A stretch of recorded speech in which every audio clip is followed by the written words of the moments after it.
Abra comigo em Isaías capítulo 45. Isaías 45.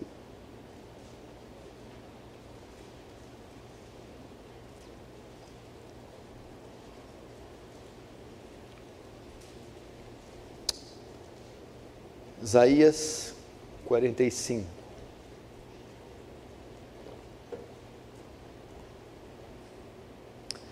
Isaías 45, versículo 22. Diz assim: Deus, o Senhor, dizendo: olhai para mim e sede salvos, vós e todos os limites da terra, porque eu sou o Senhor e não há outro. Outras traduções: olhai para mim, vós e todos os termos da terra, e sedes salvos, porque eu sou Deus e não há outro. Vamos fechar os olhos, vamos orar. Deus Santo, a Ti a honra, a glória, o louvor e o domínio. Tu és Deus sobre tudo e sobre todos. Tu ocupa o lugar máximo, a autoridade máxima do universo, e todos te devem honra, glória e louvor, porque Tu dominas sobre tudo. E nessa noite, vamos a Ti, carentes da graça, da ação soberana, sobrenatural do Teu Espírito, para que pecadores sejam salvos, e para que salvos sejam confirmados em Cristo, em um tempo escuro de trevas, em um tempo de engano religioso, apostasia, e das nuvens da ira divina trovejando sobre a terra.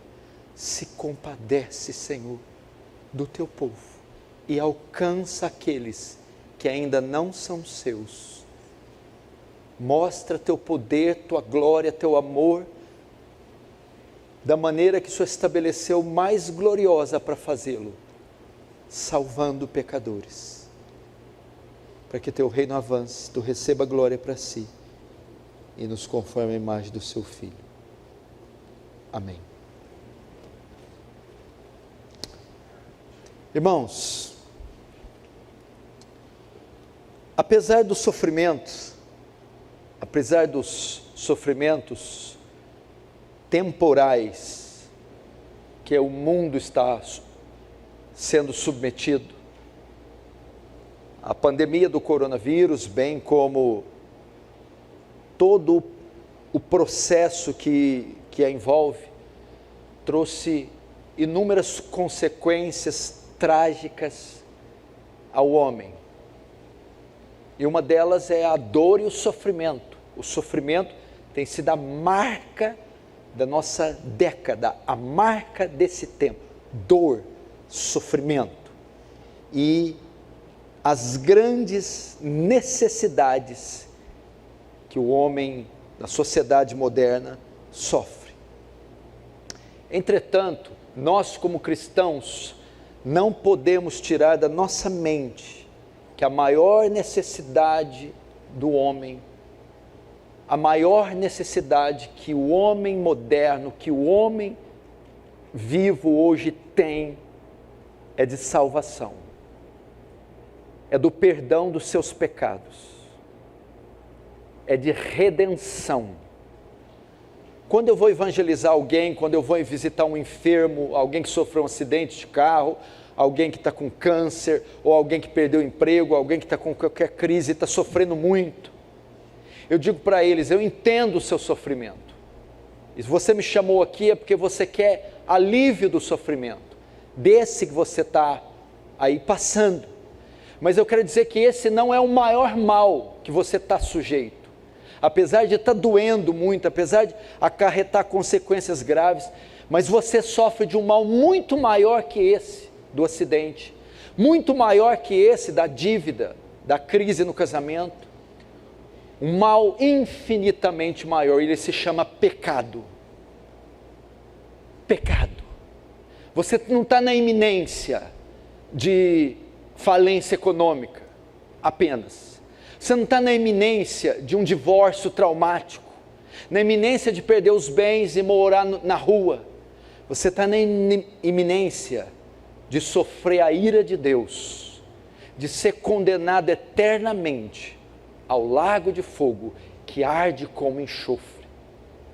Paulo, escrevendo aos Romanos, vai dizer no verso 18 que do céu se manifesta a ira de Deus contra toda a impiedade dos homens. Eles estão debaixo de juízo divino, estão debaixo de condenação, e a menos que o Senhor os salve, perecerão para todo sempre no inferno de fogo ardente. E essa noite eu gostaria também de abordar você nesse sentido. Há alguns aqui também que vieram na esperança de Deus falar, na esperança de ter a solução de algum caso, de alguma situação, de algum problema, na esperança de serem visitados, curados, consolados, motivados. E você não está errado, o Senhor faz essas coisas. Ele prometeu dispensar sobre nós os seus cuidados enquanto aqui na terra. Entretanto, alguns que estão entre nós, tanto aqui presencialmente quanto me assistindo, sofrem do mesmo mal que a humanidade pecadora sofre: a falta do perdão, a redenção, a salvação. Necessitam desesperadamente do perdão dos pecados. Agora, qual é a maneira com que o homem pode ser salvo? Como um homem pode ser salvo? O texto aqui que eu li nos apresenta uma das maneiras, na verdade, é um título diferente para a mesma maneira. Ele nos apresenta uma maneira como podemos ser salvos. E o texto diz: olhai para mim. É isso que ele está dizendo. São palavras do Salvador no verso 22.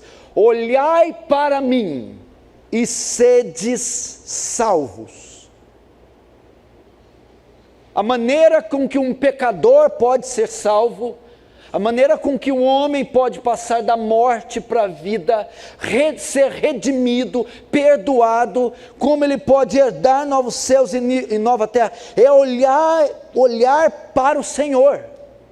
E essa noite eu vou, com a ajuda do Espírito Santo, conduzir você ao Salvador. Nós vamos olhar para Cristo, olhar para a sua obra. Isso nada mais é do que olhem para o Evangelho, fixem seus olhos no Evangelho, fixem suas esperanças em Cristo, olhem para Ele, confiem nele, se lancem nele, então serão salvos.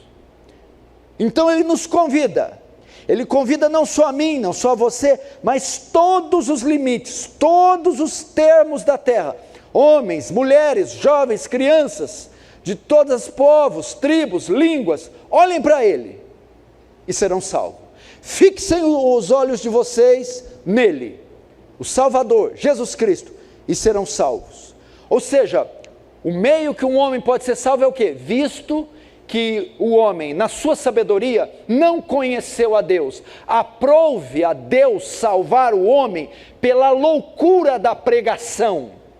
É a pregação do Evangelho, é o Evangelho de Cristo que salva. Logo, olhar para Cristo é olhar para o Evangelho. Então nós vamos olhar, na esperança que, olhando, alguns de vocês sejam salvos.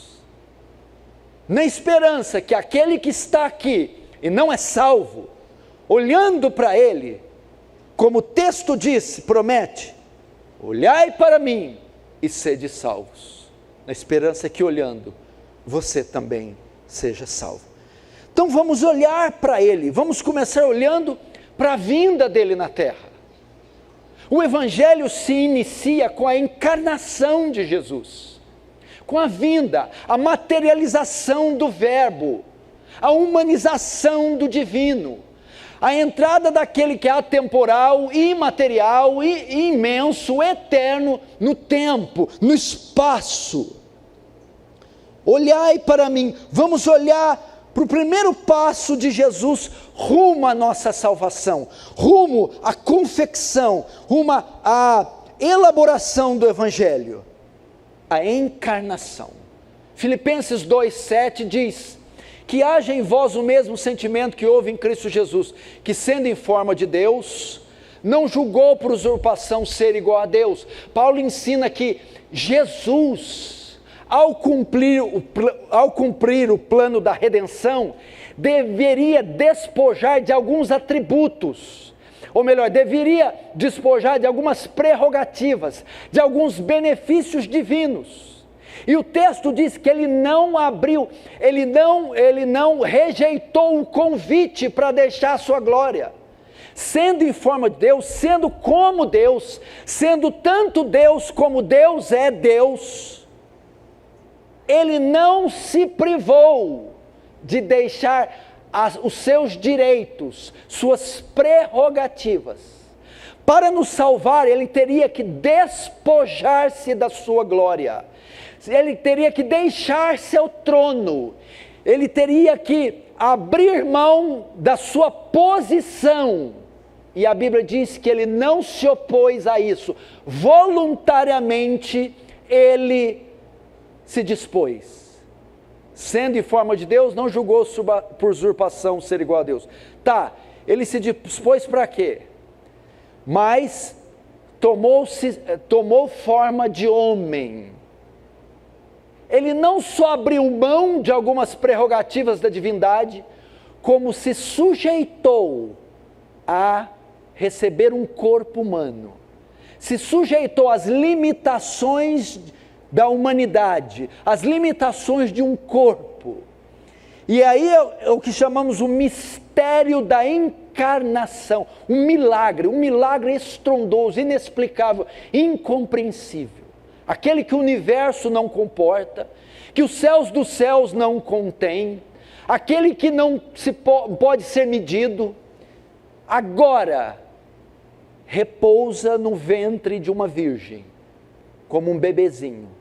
Agora tem pele, ossos, músculos, nervos, sangra, ri, chora, sente fome, frio, calor, tristeza, angústia e até morre. Olhai para mim, olhem para o milagre da encarnação. No princípio era o verbo era a palavra grega logos, para os filósofos era sabedoria divina, o conhecimento, a iluminação. Aí João vai dizer, esse logos estava no princípio, o logos é eterno, o verbo é eterno, no princípio era o verbo, eterno. O verbo estava com Deus, é distinto de Deus. Tem Deus Pai e Deus Filho, pois estava do lado de. E o verbo era Deus. O verbo era eterno, distinto do Pai, e o verbo era divino. E todas as coisas foram feitas por Ele, e sem Ele nada do que foi feito seria feito. O verbo é o agente da criação. E o verso 14, esse logos, esse verbo, esse ser divino, que é distinto do Pai, mas é tão divino quanto o Pai, se fez carne, se fez homem, se fez pessoa, teve esqueleto, nervos, músculos, sentimentos semelhantes aos nossos, entrou no tempo, se sujeitou ao espaço, se sujeitou ao tempo. Mas para que ele fez isso? Por que razões ele fez isso? Deixa eu ver se eu acho aqui. Por que razões ele fez isso? Tem uma razão por que ele fez isso. Porque para nos salvar,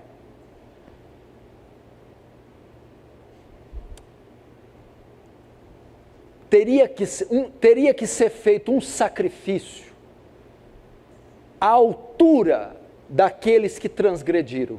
Vejam só, Hebreus capítulo 10 diz assim, ora, visto que a lei tem sombra dos bens vindouros, não a imagem real das coisas. Nunca jamais pode tornar perfeitos os ofertantes com os mesmos sacrifícios, que ano após ano, perpetuamente eles oferecem. A lei de Moisés instituiu que o pecado seria coberto mediante a sacrifício animal. O pecador oferecia um animal ao sacerdote que feria o animal, vertia o seu sangue, aquele sangue cobria, espiava o pecado. Mas o escritor de Hebreus diz que ele não fazia isso. Ele não tinha poder, o sacrifício animal não tinha poder para fazer isso. Veja só, verso 2: de outra sorte não teriam cessados de ser oferecidos. Por quê? Eles tinham que ser oferecidos sequencialmente, ininterruptamente. Se o sacrifício fosse suficiente e cobrisse o pecado de verdade, não é necessária a repetição do sacrifício. Então o escritor diz que os sacrifícios animais não perdoavam, não cobriam. De outra sorte, não teriam cessado de ser oferecidos. Porquanto os que prestam culto, tendo sido purificados uma vez por todas, não mais teriam consciência de pecados. Entretanto, nesses sacrifícios, faz-se recordação dos pecados por todos os anos. O que a ordem levítica aqui ela servia para fazer? O que o sacrifício levítico servia? Ele não perdoava, ele só me lembrava do meu pecado. Toda vez que o sacrifício era oferecido, na verdade ele não perdoava, ele apenas apontava para o meu pecado. Ele na verdade fazia maior a minha culpa. É o que o escritor está dizendo. Entretanto, nesse sacrifício se faz recordação para os pecados, porque é impossível que o sangue de touros e de bodes remova pecados. É impossível. O sacrifício levítico ordenado na lei de Moisés não tinha condição de nos perdoar. Deveria ser o quê? Um sacrifício humano. Deveria ser um homem. Só um semelhante a nós teria condição de nos substituir. Por quê? A Bíblia diz que a vida está no sangue. Então, quando se oferecia, matava o animal, era a vida do animal para poupar a nossa vida, ou cobrir o pecado da nossa vida, ou para se doar no lugar da nossa vida. Mas uma vida animal não tinha condição, não era compatível a uma vida humana, logo tinha que ser uma vida humana. Aí o verso 5 diz: por isso, ao entrar no mundo diz, sacrifício e oferta não quisestes. Deus não aceitava. Isso não podia perdoar os homens. Antes, um corpo me formaste. Opa, quem é que está falando aqui? Um corpo me formaste. Em razão do sacrifício animal não ser suficiente para perdoar os nossos pecados, um corpo foi dado ao Senhor, a sua encarnação, o principal objetivo dele ter se feito carne, é para ser oferecido como sacrifício superior dos bodes e touros, que não perdoavam, não expiavam pecados. A encarnação do Senhor foi para que um homem, semelhante a nós, morresse em nosso lugar. O evangelho consiste nisso, na morte substitutiva do Filho eterno de Deus, na figura e pessoa de um homem,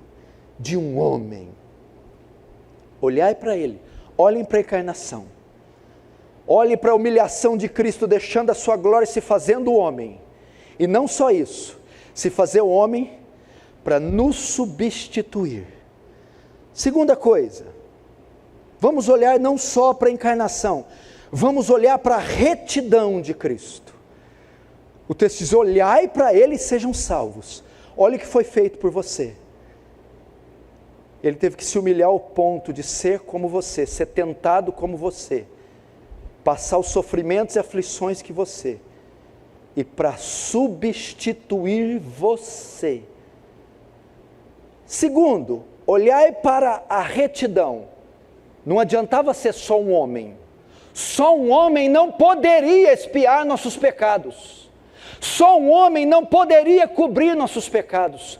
Só um homem não poderia nos salvar. Teria que ser um homem perfeito. santo, um homem capaz de cumprir todas as exigências da lei divina, capaz de observar cada jota e tio da lei de Moisés. Teria que ser um homem que nunca experimentou pecado na sua vida, que nunca pecou, jamais pecou nenhuma só vez. Cristo foi esse homem. Olhem para a retidão de Cristo. Porque o texto diz em Salmo 15 e no Salmo de número 24, quem habitará no monte santo do Senhor? Quem entrará nos céus? É o que o texto está dizendo. Aquele que é limpo de coração e puro de mãos. Só pode entrar no céu quem é justo, quem é perfeito. Só existia um homem perfeito. Só poderia entrar um homem perfeito, porque veja só o que o texto diz em Gálatas: de modo que os que são, todos quantos, pois, são das obras da lei, estão debaixo de maldição. Quem não cumpre a lei está debaixo de maldição. Só quem cumprisse a lei de forma perfeita poderia entrar no céu, e do contrário, quem a desobedece está debaixo de maldição. Logo, o que acontece? Cristo, a Bíblia diz que, 2 Coríntios 5, 21, em tudo foi, melhor dizer, aquele que não conheceu pecado. Cristo não conheceu pecado. E Hebreus 4 diz que em tudo foi tentado a nossa semelhança, porém sem pecado. E ao viver essa vida reta, presta atenção, a retidão de Cristo foi perfeita. Quando ele chegou para ser batizado no Rio Jordão, João Batista diz: eu que careço a batizar, tu vem a mim. Não, João Batista, convém cumprir toda a justiça divina. Ele cumpriu toda a justiça, ele cumpriu toda a lei, ele recebeu por isso todo o mérito. Então, logo, ele era o único que tinha direito de subir, de entrar no Monte Santo do Senhor. Só o que acontece? O que acontece na cruz?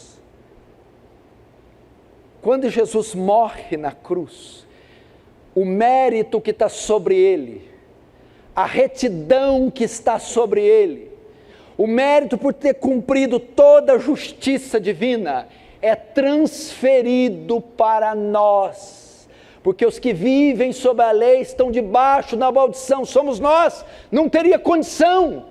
Mas aí o autor de Isaías está dizendo: olhai para mim, olhem para a retidão conquistada e atribuída a vocês, lançada na conta de vocês, dada a vocês. A retidão de Cristo. Teve um motivo ele ser um homem perfeito. Teve um motivo ele nunca ter pecado. Teve um motivo ele ser tentado em tudo e não pecar. Teve um motivo ele cumprir toda a lei de Deus, receber o mérito e transferir o mérito a nós. De modo que nós vamos ao céu não é por nossa bondade, não é por nossa justiça, não são pelos nossos méritos, são pelos méritos de Cristo conquistados na cruz e atribuídos, imputados a nós. Olhe para a retidão de Cristo. Olhe para a perfeição moral de Cristo. Olhe para a obediência de Cristo irrestrita. Agora, quem habitará no lugar santo? Quem habitará nos céus? Só o justo. Por causa da justiça, da obediência do homem perfeito, da justiça dele dada a nós, agora nós podemos habitar no lugar santo, nos céus. Olhem para Cristo. Olha a perfeição de Cristo. tudo que ele passou, seus 33 anos de vida, sem pecado. Eu já falei aqui das bênçãos do Monte Gerizim e do Monte Ebal. Presta atenção para você entender isso, para você entender um pouco mais. Moisés, na lei de Moisés, Deus instituiu 2 montes onde bênçãos e maldições eram lançados. Quem obedecesse à lei, no próprio Pentateuco, ele descreve que aquele que obedecesse à lei, bênçãos viriam sobre ele, e aquele que desobedecesse à lei, maldições viriam sobre ele. Então ele ordenou que 2 grupos de israelitas subissem, um no Monte Ebal, o outro no Monte Gerizim. No Monte Ebal, seria pronunciado maldições que cairiam sobre a cabeça daqueles que quebrassem a lei. No Monte Gerizim tinha outro grupo, que ia pronunciar bênçãos para aqueles que cairiam sobre a cabeça daqueles que cumprissem a lei. Dos 2 montes só tem 2 grupos de pessoas. Em um monte está toda a raça humana que quebrou a lei. Ela tinha que estar lá debaixo e ouvir o pronunciamento de todas as maldições e cair na cabeça.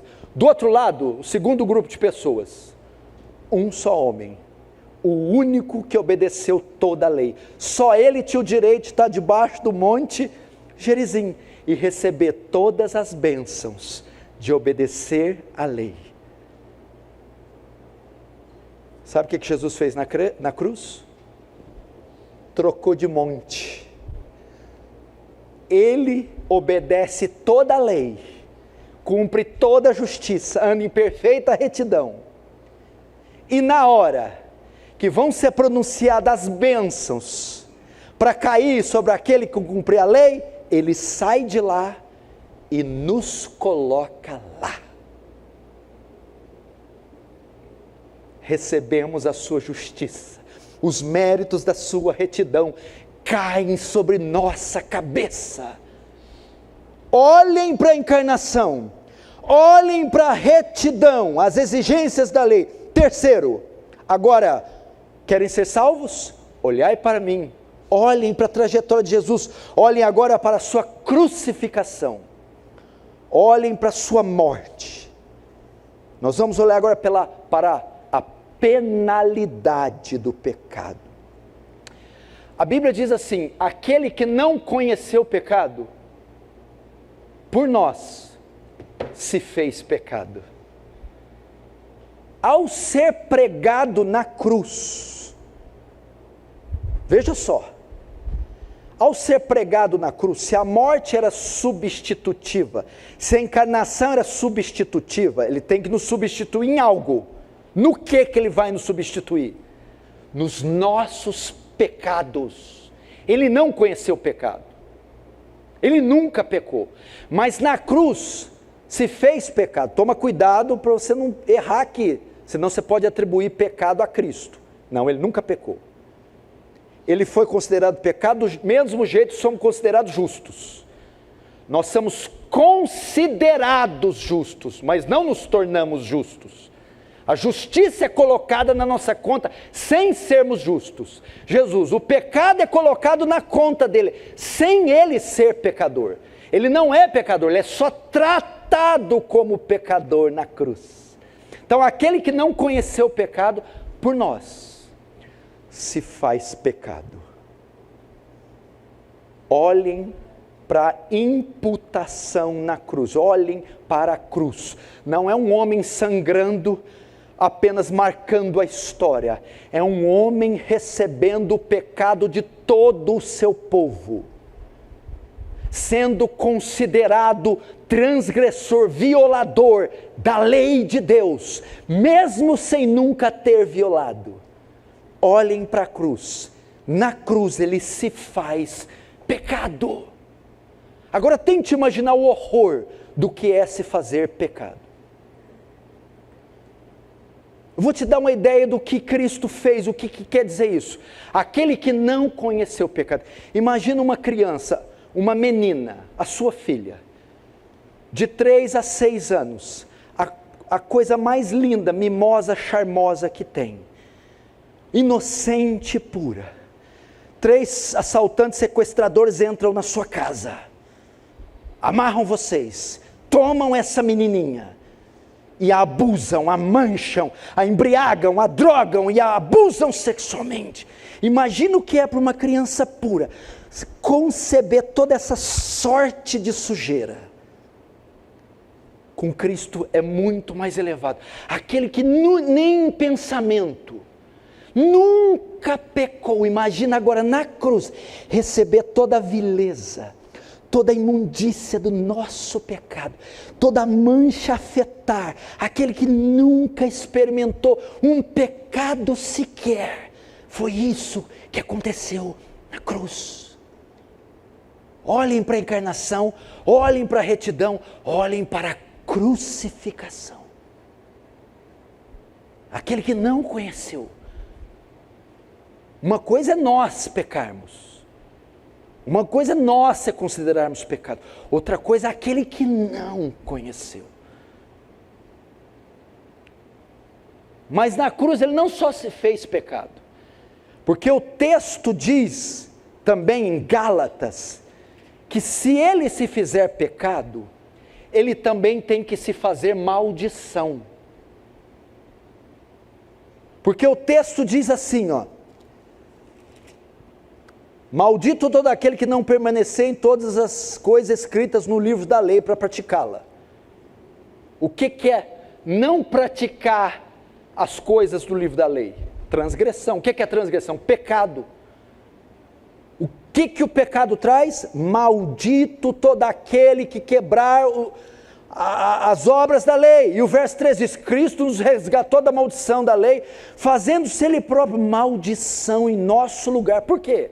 Porque está escrito: maldito todo aquele que for pendurado no madeiro. Qualquer rabino da época sabia, conhecia Deuteronômio, que dizia: o teu cadáver não deixará hasteado no madeiro. Qualquer um sabia que a morte por crucificação era um sinal da maldição divina. Cristo não só foi manchado, afetado com o nosso pecado, foi considerado uma maldição. Vamos voltar para o Monte Gerizim?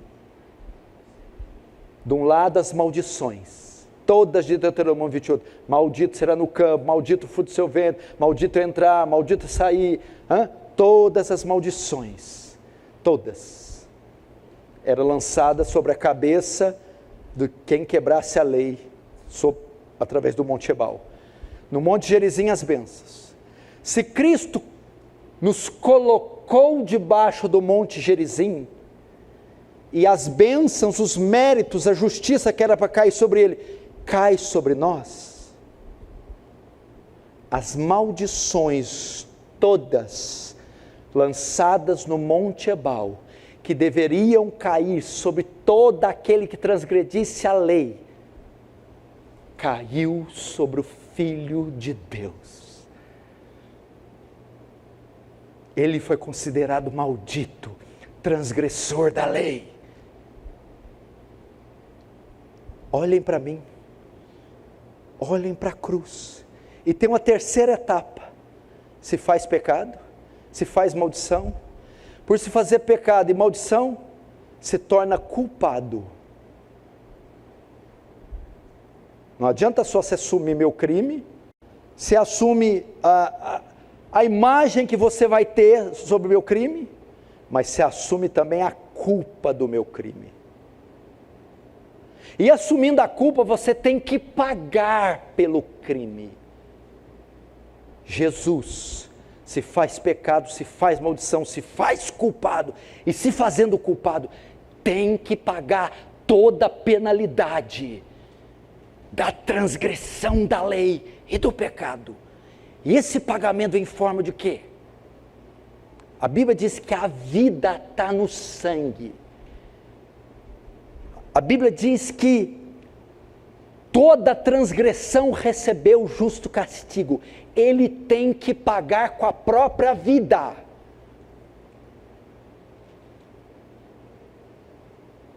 Ele se faz culpado e agora tem que pagar a penalidade. Isso vem em forma do quê? Da ira de Deus, a santa ira. Vamos dar um exemplo. tinha um condenado no tribunal, no banco dos réus. Entra um homem justo, inocente, e diz: eu assumo a culpa dele. O criminoso sai e o inocente senta. O inocente então leva sobre ele todos os crimes do culpado. Ao levar todos os crimes, leva a culpa do culpado. Eu levar a culpa do culpado, leva a sentença do culpado. E a sentença é pena de morte. A forma de execução: injeção letal, forca, guilhotina. Pois Cristo fez isso, assumiu nosso lugar no tribunal de Deus. O inocente se colocou no lugar do culpado, eu e você. E se colocando no culpado, levou nossos crimes sobre ele, nossos pecados. E ao levar os pecados, levou a culpa. E ao levar a culpa, recebe uma sentença. A sentença era a morte. E o instrumento de execução não era nem a guilhotina, a forca, era a violenta cólera de Deus descendo sobre o Filho de Deus. Isaías 53:10, foi do agrado do Pai enfermá-lo, esmagá-lo. Então na cruz, toda a ira de Deus destinada a nós desce sobre o Filho de Deus e ele é executado pelo próprio Pai.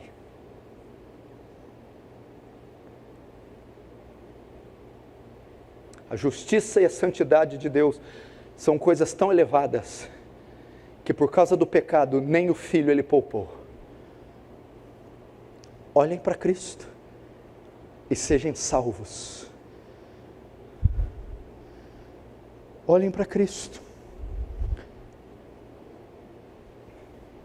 Olhem para a encarnação, olhem para a retidão, olhem para a crucificação, mas não ficou só aí.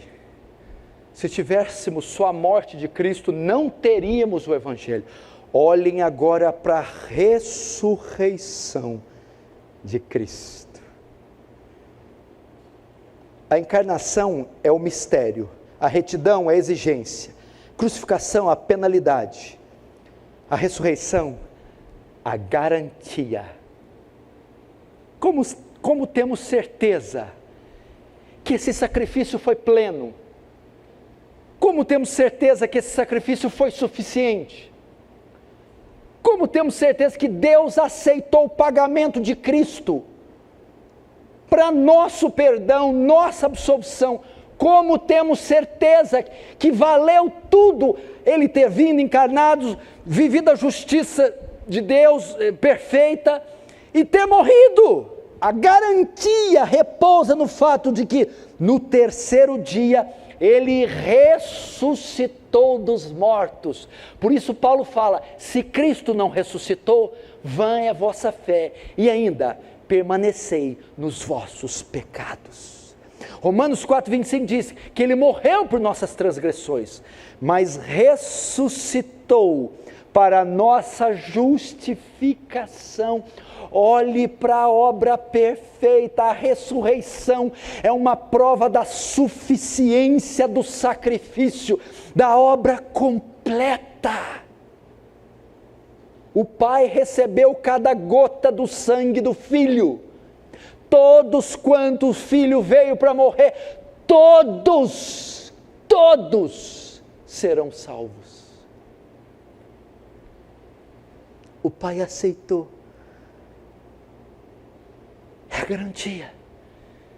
3 dias depois, a pedra do sepulcro rolou e Ele ressurgiu dos mortos, e Pedro vai dizer: solta as ânsias da morte, as cadeias, as correntes, porque não era possível que por elas fosse preso. Ele ressuscitou. Veja só, morreu por nossas transgressões, imputação. Nosso pecado é lançado sobre Ele. Na ressurreição, dupla imputação. Enquanto o nosso pecado é lançado sobre Ele, a justiça dEle é lançada sobre nós. Os méritos dEle são lançados sobre nós. A bondade dEle é lançada sobre nós. Olha que obra estupenda, meu irmão. Veja Cristo se erguendo dos mortos por você. Veja Cristo dizendo: onde está, ó morte, a tua vitória? Onde está, ó inferno, o teu aguilhão?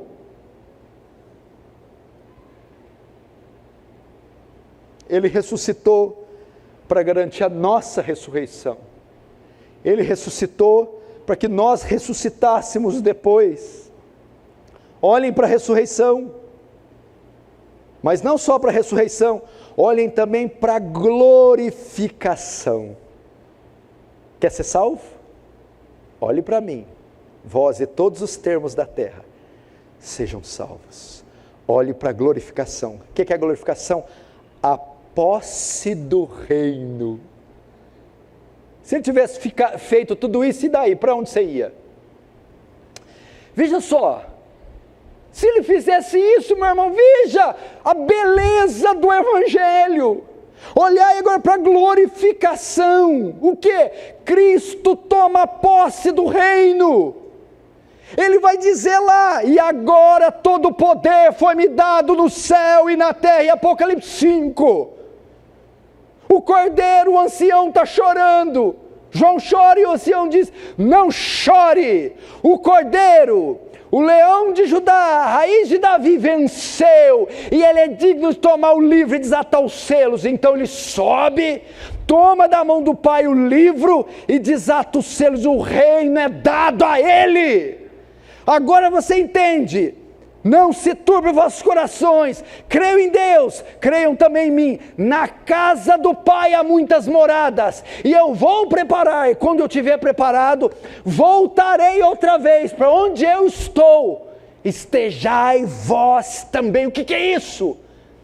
Ele vai preparar as entradas para a morada celeste. O que é isso? Jesus foi lá, virou mestre de obra, chamou os anjos, pega a botina, pega avental e luva, colher de pedreiro, vamos começar a fazer as casas. Não, as moradas estavam prontas, mas não estavam disponíveis. Pecadores não podiam entrar.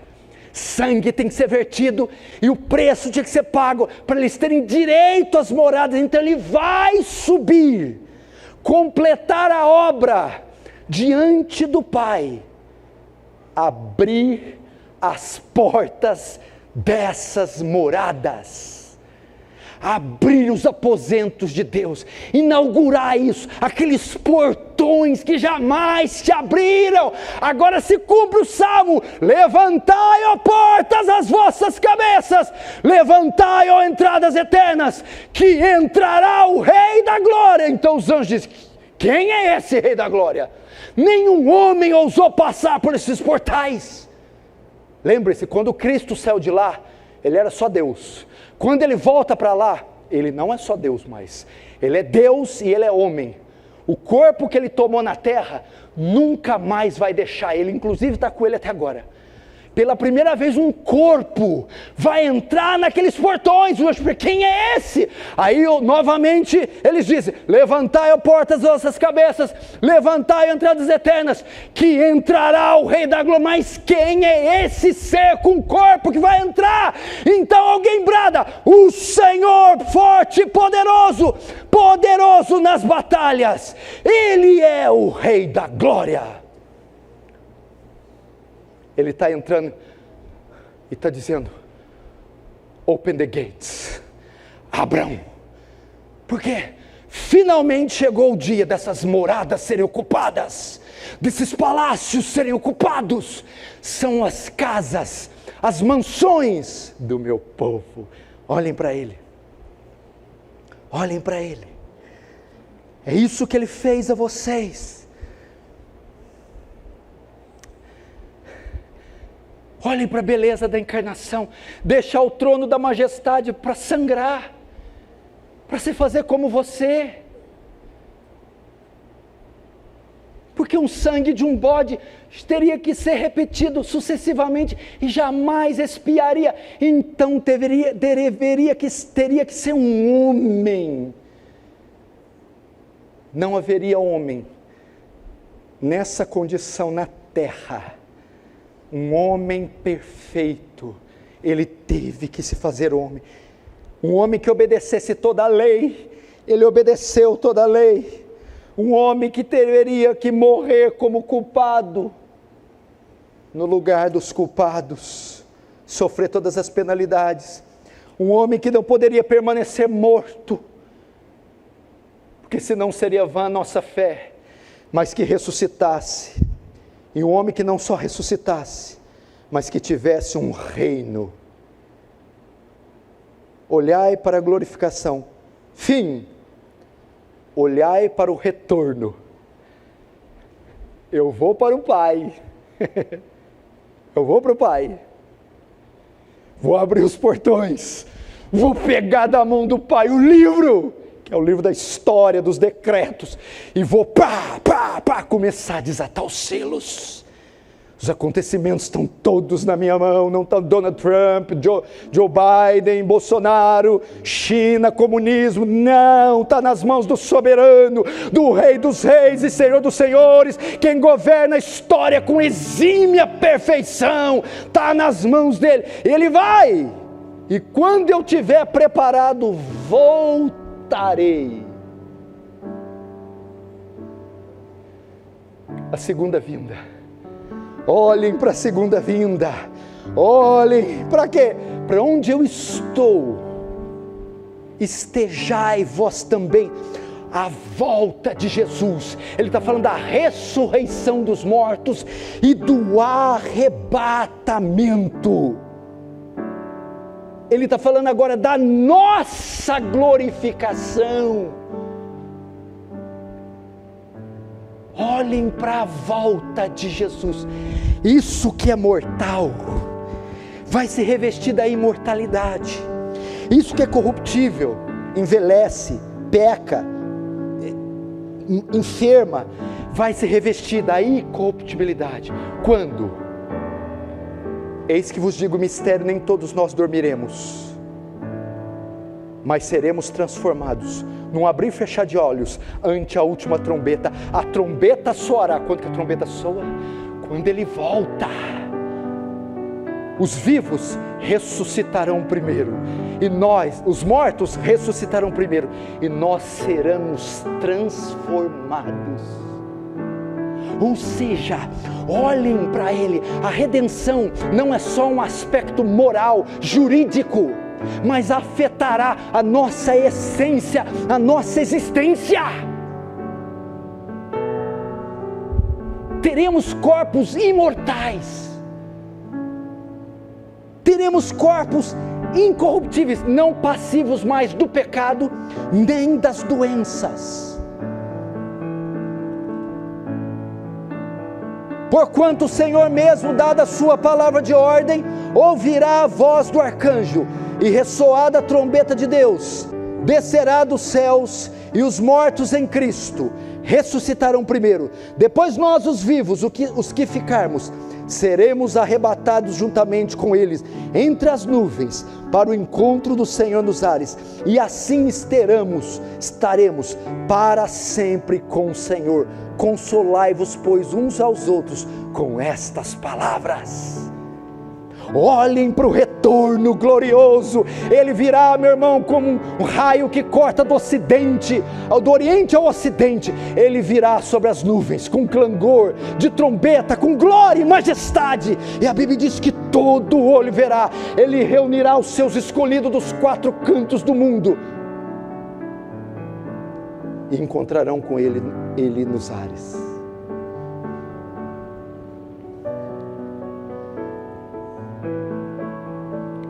Olhem para a volta. E ele volta para quê? Para que onde eu estou, volta, ressuscita, arrebata, transforma o mortal em imortal, o corruptível em incorruptível. E agora? Estejai vós também. Vamos habitar em novos céus e nova terra, onde habita a justiça. Tomaremos posse das moradas eternas. entraremos no céu para sempre. Esse mundo não habita a justiça nem a paz, corrupção, morte, pecados, iniquidade, desonestidade, perseguição, culpa, mácula, ruga, sujeira, dor, sofrimento, ódio. Mas olhem para Ele, um dia irá de te buscar e colocar numa terra deleitosa, onde não há dor, nem choro, nem pranto, nem luto. As primeiras coisas já passaram, o mar não existe. Eu, João, vi a cidade santa, a nova Jerusalém que descia do céu, ataviada como noiva para o seu marido. Vamos habitar para sempre com Ele. Lá não haverá sol, porque o Cordeiro brilhará sobre nós. É isso que Ele nos promete. Olhem para Ele, olhem que obra estupenda, entrando no espaço e no tempo, nos substituindo na cruz, vivendo uma vida em perfeita obediência e dando o mérito dessa obediência a nós, morrendo como culpado, pagando as penalidades, ressuscitando como garantia da suficiência do sacrifício, comprando moradas, herdando um reino e voltando para nos colocar nesse reino. Uau! Uau! Isso aqui é a história desse livro. É a história da...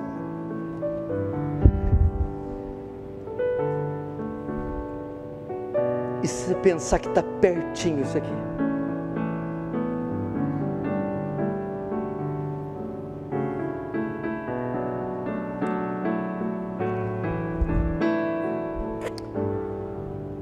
Entretanto, só vai fazer parte disso quem olhar. Alguns que estão me vendo aqui não entrarão nesse reino. Alguns que estão me ouvindo. Alguns entraram aqui e não são salvos, não são redimidos, não foram perdoados. Alguns ainda estão mortos nos seus pecados, andam segundo o curso desse mundo, segundo o príncipe da potestade do ar, que opera nos filhos da desobediência. Alguns ainda são mentirosos, sensuais, adúlteros, avarentos, religiosos, fariseus, legalistas.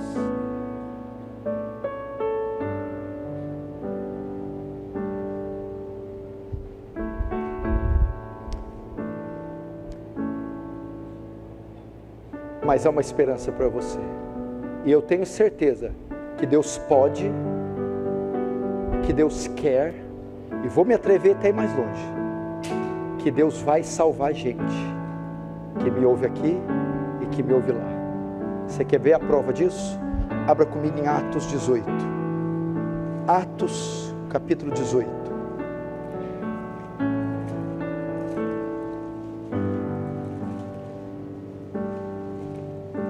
Atos 18.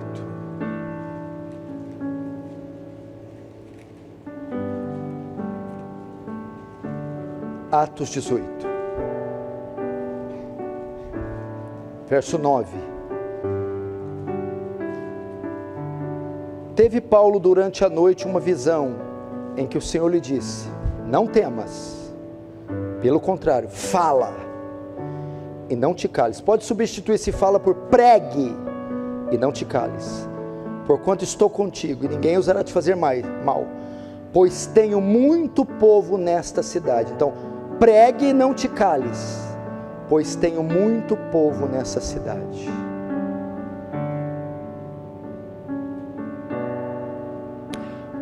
Paulo está em Corinto aqui, ele foi hostilizado, perseguido e rejeitado, ficou desanimado, e Jesus aparece para ele e diz: não para, prega.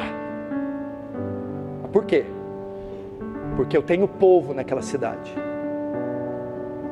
E o que tem? E eu vou salvá-los mediante a sua pregação. Sabe o que isso quer dizer? Que onde Deus ordena que o evangelho seja pregado, é porque tem povo dele ali, e é porque ele tem desejo de salvá-los. Se o Senhor me colocou aqui e disse: não te cales, pregue. Por quê? Porque eu tenho povo nesse lugar. Porque quando eu disponho alguém para pregar meu evangelho, é porque eu tenho intenção de salvá-los. Se o evangelho está sendo pregado aqui essa noite, se você que me ouve está aí ouvindo o evangelho, se o evangelho chegou a você, é porque Deus tem intenção de salvar alguns daqueles que estão ouvindo. Como que eu faço? Olhai para mim. Que isso? Olhem para Jesus. Não é só o ato de visual, lancem a fé de vocês em Cristo, olhem para a obra, olhem para o sacrifício, olhem para a encarnação, ressurreição, olhem para a vida sem pecado, olhem para o sangue vertido e lancem a fé de vocês, lancem a esperança de vocês nesta obra, nesse Salvador, então sede salvos. Olhe para o que Ele fez. Olhe para o evangelho, creia no evangelho, creia no sacrifício, creia na morte, creia na ressurreição, se arrependa dos pecados, se arrependa, deixe de ser o homem, a mulher, os atos que praticavam, volte as costas para o pecado e corra para Cristo, então vocês serão salvos. Feche os olhos, curva a cabeça.